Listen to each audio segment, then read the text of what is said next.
আনিসুর রহমান আশরাফী সাহেব একটা ওয়াজের মধ্যে বলছিলেন, একটা কুকুর মরে যাওয়ার পর ওইটা থেকে যেই পরিমাণ দুর্গন্ধ ছড়ায় তার চেয়ে বেশি দুর্গন্ধ ছড়ায় একটা বেপরদা নারী।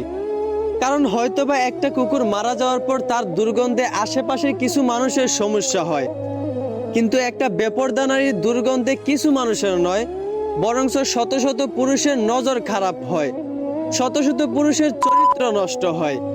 একটা বেপরদা নারী যখন রাস্তা দিয়ে হেঁটে যায় তখন পুরুষের ইচ্ছা না থাকার সত্ত্বেও ওই বেপরদা নারীর দিকে নজর চলে যায়। এখন কিছু মেয়েরা বলবে এইখানে তো পুরুষের দোষ, নারী যেমনি মন চায় তেমনি চলুক, পুরুষের নজর ঠিক রাখলেই তো হয়।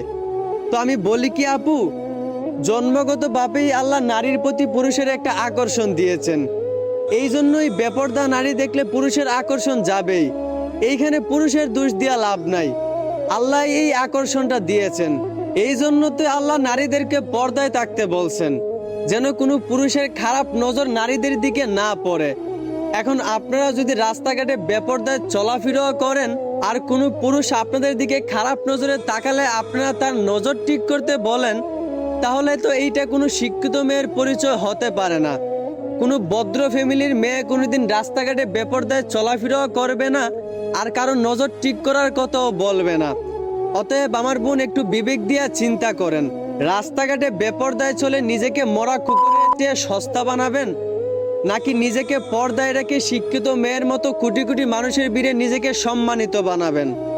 সিদ্ধান্ত একান্তই আপনার, বিবেক দিয়ে চিন্তা করেন। আশা করি বুঝতে পারছেন। ধন্যবাদ।